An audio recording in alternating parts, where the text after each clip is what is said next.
era? Pues a ver, tu nombre, principalmente. Danilo Luzi do Couto. Ha sido más complicado. ¿Nacionalidad? Brasil, brasileño, Brasileño. ¿Edad? 32 años, pero no conten a nadie. ¿Pero no qué? No conten a nadie. Ah, ok. A ver, señor brasileño, platíquenos cuál fue la historia de cómo nació el hacer esto. Hacer este viaje de 3 años por todos los países de las Américas, fue medio que fue rápido, no demoré mucho a hacer el planeamiento, todo, porque se pasó como... Primero, yo soy una persona que me gusta la aventura, el viaje, el riesgo, y después de trabajar mucho en São Paulo, me estresar con la vida en oficinas, ir a Sudáfrica, caminar la costa y vivir en la selva por 3 meses, conociendo la gente, aprendiendo otras cosas y descubriendo que mi vida es mucho mejor en la naturaleza que en la ciudad. Yo volví a Brasil, cambié de ciudad, fui a vivir en la playa, tuve un hostel, estuve con viajeros, personas que viajaban y tenían muchas experiencias de vida muy interesantes. Y después que perdí un amigo, mi mejor amigo murió con 28 años, y ahí empecé a cuestionar la vida y las cosas que hicimos para el tiempo que Después de estos 2 años que ya llevas en el camino, ¿qué es lo que has aprendido de la vida? De la vida, que la cosa más importante que tenemos es salud. Sin salud no podemos hacer nada. Entonces, incluso esa es la respuesta para la primera pregunta, que yo hago este viaje ahora porque no sé qué pasará mañana. Mañana puedo no tener más salud mental, física, puede pasar algo y me arrepentiré de no tener tomado esta decisión antes y no tener vivido esta vida que estoy llevando ahora. Entonces, la primera cosa es salud. La otra cosa es tener mucha humildad. No importa si tiene dinero, si tiene lo que sea, si no tiene humildad no llega a lugar ningún, porque nadie vive solo. No tenemos estas vidas para vivir solo, dependemos de las otras personas para lo que sea, y si no tienes humildad, las personas te alejan de ti, te quedas solo y no puedes realizar nada. Entonces, salud, humildad y miedo no existe también. Otra cosa que aprendí, que no hay miedo, no existe miedo. Miedo es una cosa de nuestra cabeza, y miedo está allá de nuestros logros, nuestros éxitos. Entonces, miedo es una cosa muy pequeña, pero nosotros agigantamos y esto nos impide de hacer las cosas. No existe miedo. Mucha gente que sabe que estás aquí conmigo hoy, siempre su primera pregunta es dinero. Sí. ¿Cómo le hace? ¿Cómo vive? ¿De dónde saca el dinero? Yo tengo un árbol de dinero. Es lo que les digo, que ustedes tienen un tipo de árbol de dinero, ¿no? Sí. Pero, ¿cómo sobrevive alguien que está en el camino 2 años y quiere hacerlo por los siguientes 3 más? Sí, yo hablo por mí, porque conocí gente que tiene distintas maneras de viajar. Conocí gente que no viaja sin dinero, conocí gente que viaja con dinero, pero yo me gusta hacer las cosas un poquito más preparadas y planeadas. Entonces, yo siempre, y soy una persona que tengo un poquito de visión de futuro. Entonces, yo desde que empecé a trabajar, yo ahorraba e invertía para un futuro, para jubilarme, no sé. Pero pasó esto todo, me cuestioné todo, decidí salir de ruta y tenía este presupuesto que ya había ahorrado e invertido. Entonces yo vivo con un presupuesto de $10 al día durante 3 años, y es lo que tengo para hacer este viaje, y para mí es suficiente. $10 al día. Sí, Sabemos obviamente que en países de Latinoamérica $10 puede ser una cantidad suficiente para subsistir. sí. Obviamente aquí en Disneylandia, llamada Estados Unidos, donde sabemos que todo es falso y nada es real, Los- es más los caro sobrevivir. Lamborghinis. No, hace rato que fuimos a comer algo, él propuso que nos fuéramos un Taco Bell. Has encontrado que Taco Bell es muy barato. Sí, como $1, $2 yo como. Con $1, $2 ya como Sí. ya escucharon, señores, con Ajá. $1, $2 el señor come. Sí, Claro, si te quieres atascar de comida, pues no te va a exacto. alcanzar Pero, con pero es $2. una cosa importante decir también que a veces tenemos que no solamente comer esto, porque por más barato que sea, después puede salir caro por la salud. Claro. Entonces, a veces hay que hacer una mezcla, siempre. El medio termo es la mejor cosa. Y En cuando no comes, digamos, el Taco Bell o cosas así, ¿qué es lo que comes para poder seguir en el presupuesto de los $10 al día? yo voy al supermercado y compro algo en la casa de donde estoy o algo en el camping, así. Platícanos un poquito la historia de cuando estuviste en el Amazonas. Sí. Esa historia a mí me conmocionó mucho. Sí. ¿Cómo fue la idea? O sea, saliste de Sao Paulo, y fue tu primera aventura No. tratar de cruzar las Amazonas, ¿o cómo No. fue? Mi ruta es esta. Yo salí de São Paulo y después de 8 meses por la costa de Brasil, que mi ruta es costa de Brasil y la selva de Brasil, antes de entrar en Perú y seguir por Sudamérica, Centroamérica, Estados Unidos y Canadá y Alaska y volver a Ushuaia, Argentina. Entonces ya estaba 8 meses en mi aventura. Puedo decir que conocí 90% de las playas de Brasil.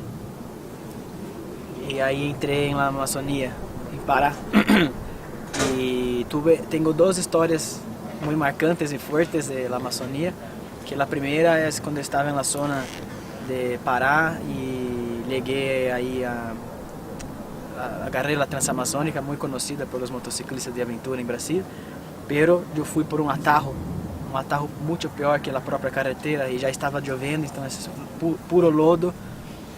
Y me dijeron, no puedes llover un minuto en este atajo, este camino, porque si no se queda un desmadre, tiene que poner cadenas en la llanta. Y llovió 30, 40 minutos.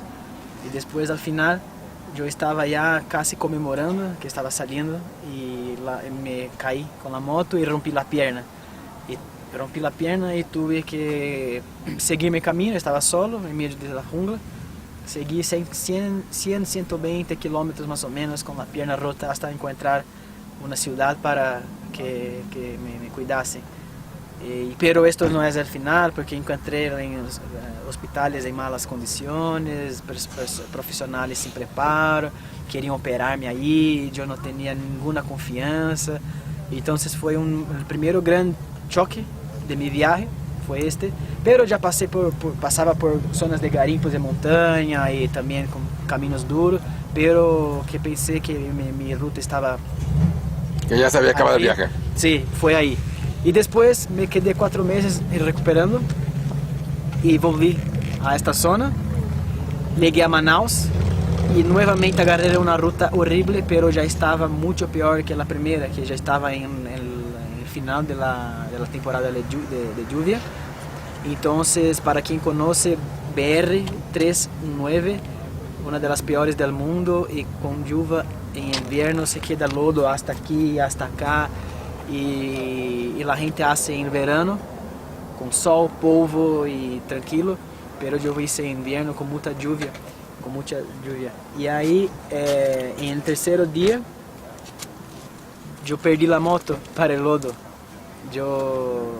Fueron 2 días de 20 por hora, 10 por hora, jalando la moto, empujando, sacando las cosas para salir del lodo, se afundía, yo caía. Pero el tercer día fue el peor de todos, fue cuando la moto se aterró en el barro y yo ya no tenía más fuerza para mover la moto.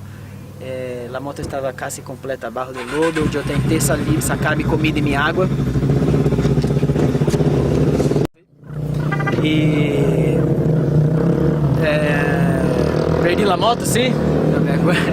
Sí, sí. Perdiste la moto y después ¿qué pasó? Sí, perdí la moto. Y la moto completa abajo del lodo, tentei sacar mi comida y agua para seguir mi camino, pero estaba estresado, con miedo, y rompí la llave, porque el baúl estaba abajo del lodo. Y en este momento pensé que ya era mi fin, porque me faltaba 400 kilómetros, yo tenía hecho 400, no hay nadie en esta zona, nadie vive ahí, no hay nada, puro mato, pura jungla. Entonces yo caminaba ya pensando que podría morir, porque ahí hay muchas culebras anacondas, las vi, muchos mosquitos de malaria, muchos otros insectos que pueden matarte, y el peor de todos la puma brasileña, que es terrible y ataca a la noche.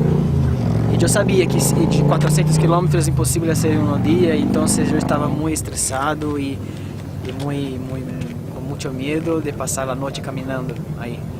Mi esperanza era encontrar a alguien, pero no tenía esta esperanza en verdad. Entonces pasé 7 horas caminando, sin agua, sin comida, y en un estado de meditación ya, que ya el cuerpo ya siente que no tiene más fuerza, tiene que ahorrar de todo posible. Entonces los pensamientos solamente para salir de esta situación. Y me salto una nutria, pero nutria en español, porque digo nutria porque no sé el nombre de verdad, porque en Brasil se le llama ariraña. Es un animal acuático que se asemeja con una mezcla de una nutria con una puma, que es una puma que nada y ataca, es carnívora. ¿Es muy grande? Es un perro grande. Es un perro. Sí, es como así. Sí. Gordito. Creo que en inglés se llama Giant Otter. Ah, ya, un Giant Otter. Ajá. Pero Giant Otter. Gigante. Sí. Y cuando me saltó adelante, yo ya estaba en estado animalesco y ataqué. Tuve que atacar con un machete. Porque sabía si me atacaba antes, yo no tendría chances. Y ahí huyó, pero me seguía todo el camino por el río. Me seguía hasta que no me acuerdo más cuando salió, porque ya estaba loco, estaba hablando solo, estaba pensando solamente en despedirme de mi familia, de hablar con mi madre, mi padre, todo.